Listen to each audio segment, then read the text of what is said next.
Hello and welcome back friends. Continuing with our series on writing, आज हम बात करेंगे जनरल आइल्स टास्क 1 की। As part of your general IELTS आपको usually letter writing करनी होती है। ये letter writing formal letter, semi formal या इनफॉर्मल लेटर्स के लिए हो सकती है। तो इस वीडियो में हम डिस्कस करेंगे कि हमारे लेटर का बॉडी का क्या स्ट्रक्चर होता है, हम कैसे उसमें कोहेरेंस और क्लैरिटी और फ्लुएंसी लेकर आते हैं, और साथ ही हम डिस्कस करेंगे कि हमें as part of letter writing कैसे कैसे क्वेश्चंस देखने को मिलते हैं। So without further ado let's begin.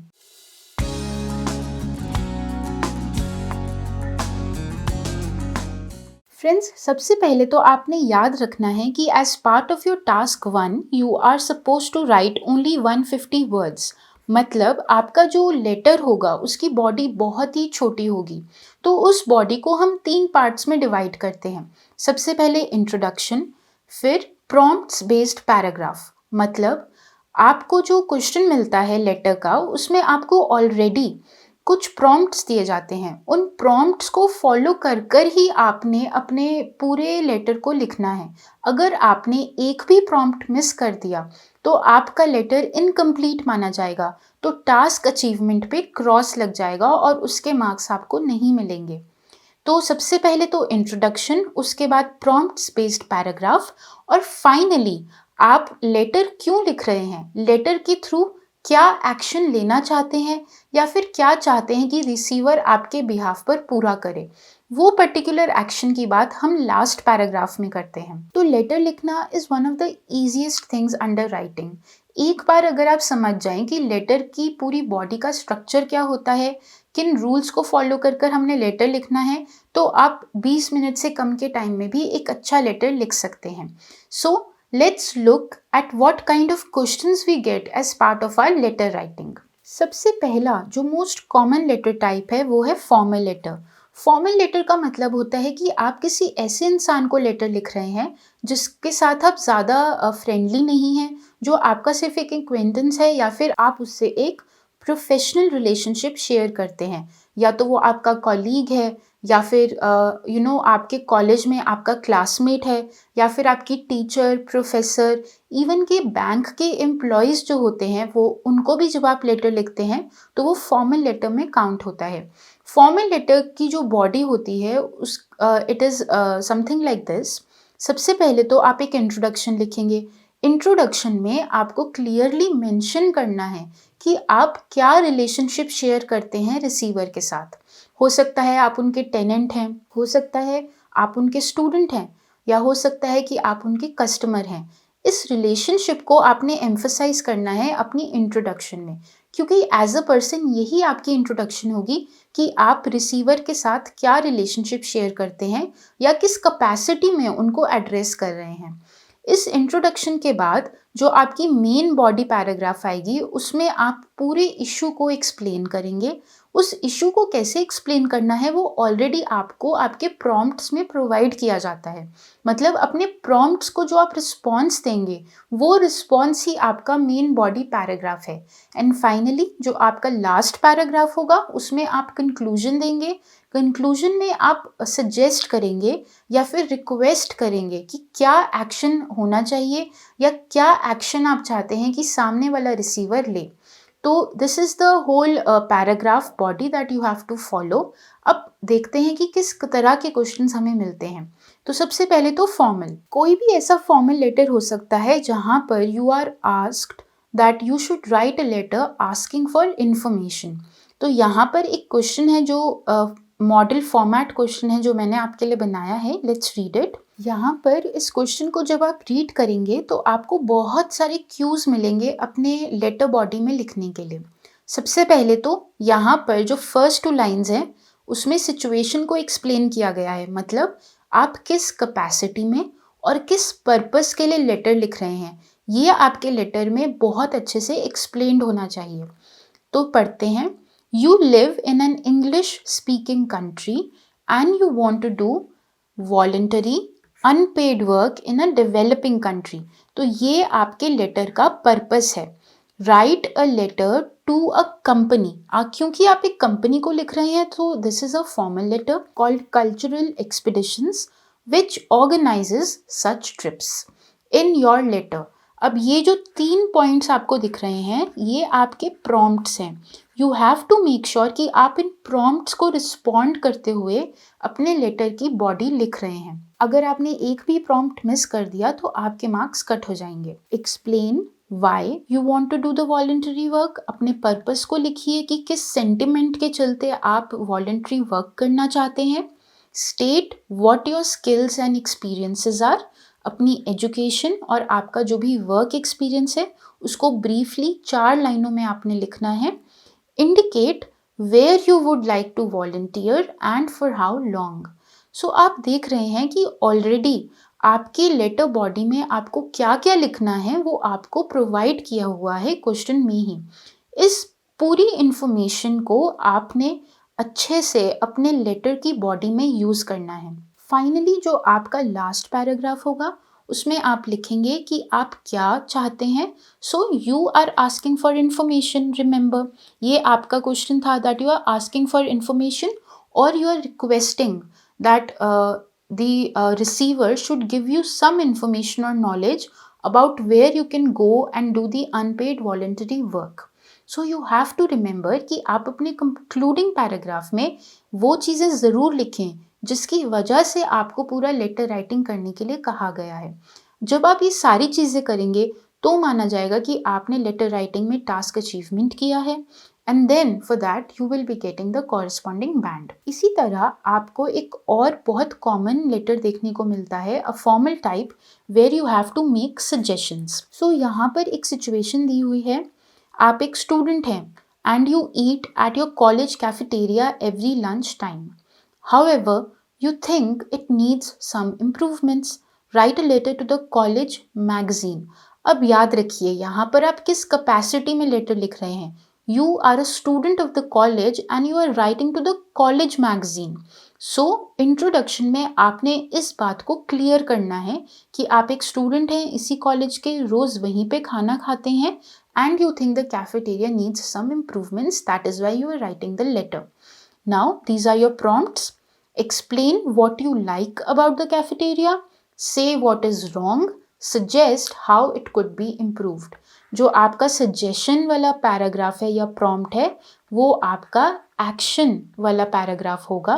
तो ये जो सजेशन है ये आप एंड वाले यानी कंक्लूडिंग पैराग्राफ में देंगे और उसके बाद your letter will be complete. इसी तरह एक बहुत ही कॉमन लेटर टाइप है जहाँ पर you have to apply for a job. This is the most common letter type that you get across all the IELTS tests. So make sure that you practice this question type a lot. So you are looking for a part-time job. Write a letter to an employment agency. Now remember, आप किस capacity में letter लिख रहे हैं. You are a person who is looking for a job and you are writing to the employment agency. अपने letter में सबसे पहले अपने आप को introduce कीजिए. Explain what sort of job you would like and say what experiences and skills you have. ये बहुत ही कॉमन लेटर है और अक्सर ये हम अपनी रोज़मर्रा की लाइफ में भी लिखते हैं.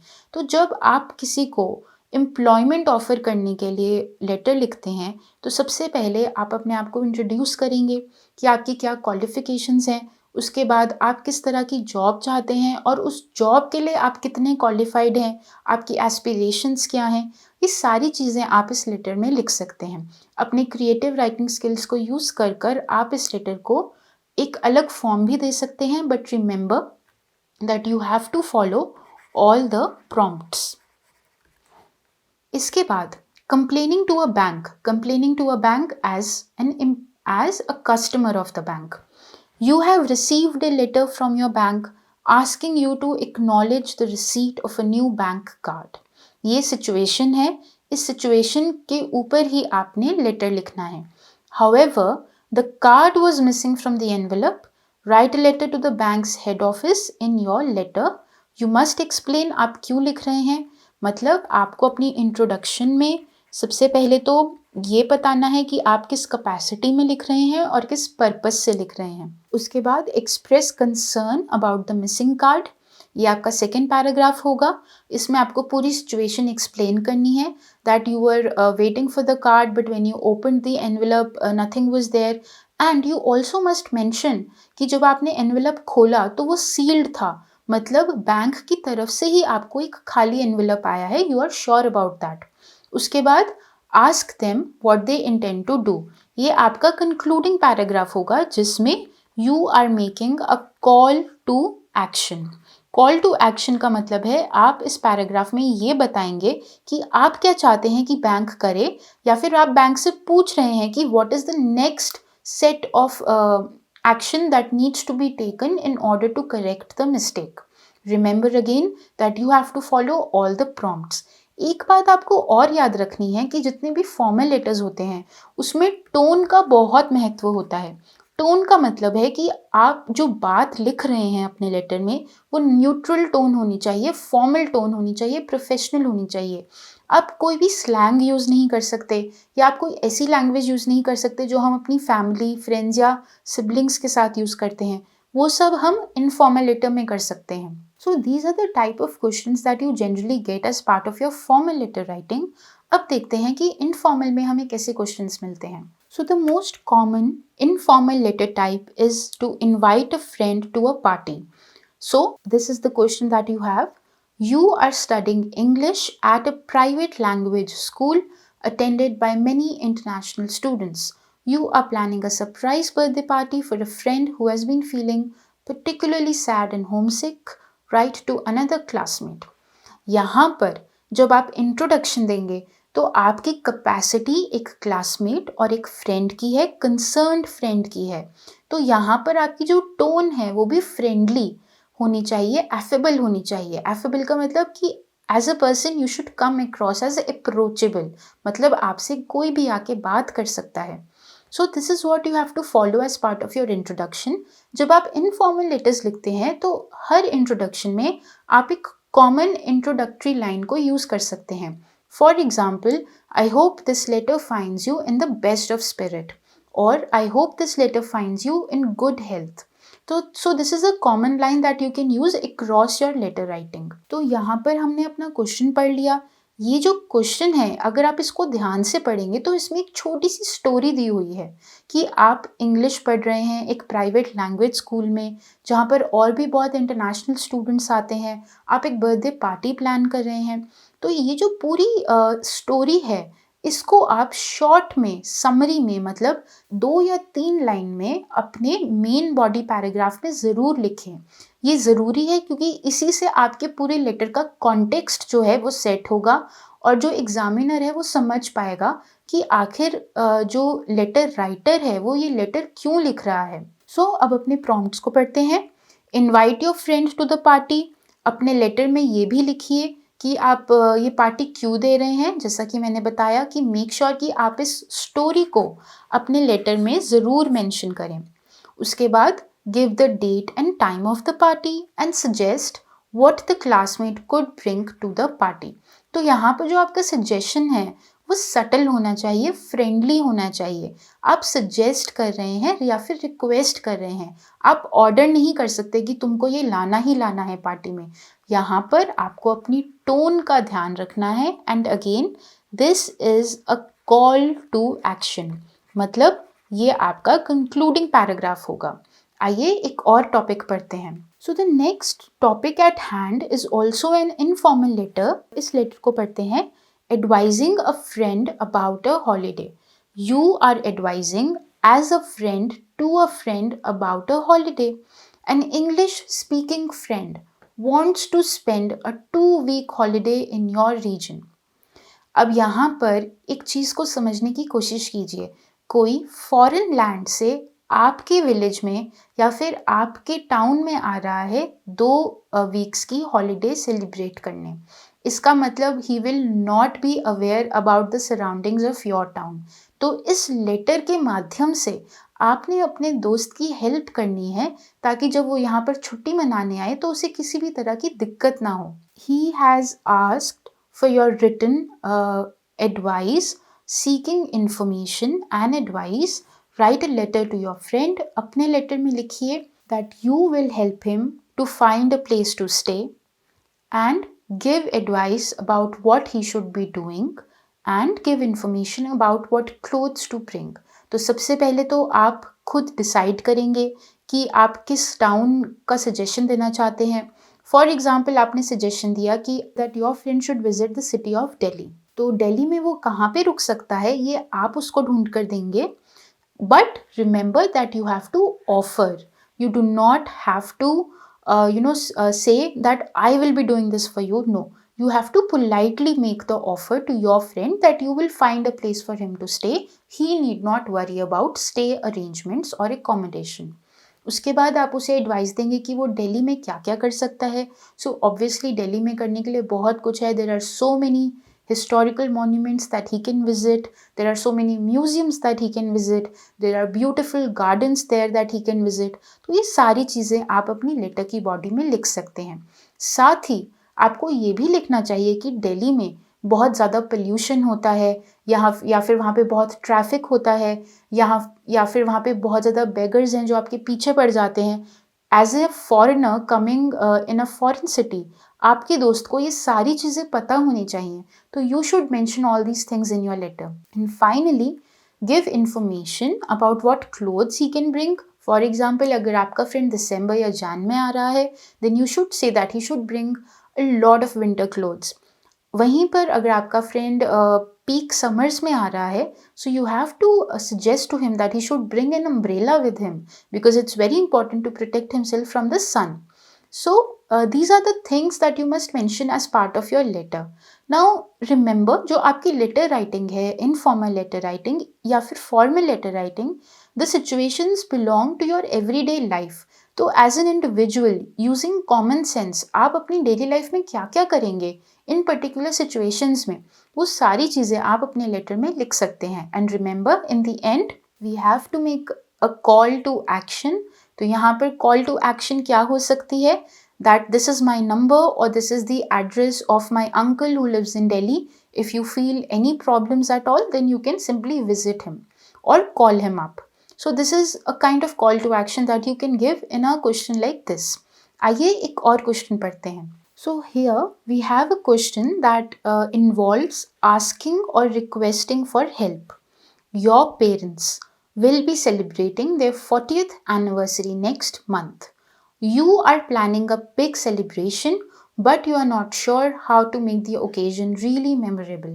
Write to your best friend. Remember, you are writing to your best friend Joanne, who is a professional event planner. अपने letter में you have to include why the occasion is special, asking for her assistance, and set up a time to meet at your friend's convenience to discuss your plans. This is a very straight forward letter. आपके prompts में भी आपको काफ़ी अच्छे से explain किया गया है कि आपको क्या क्या लिखना है।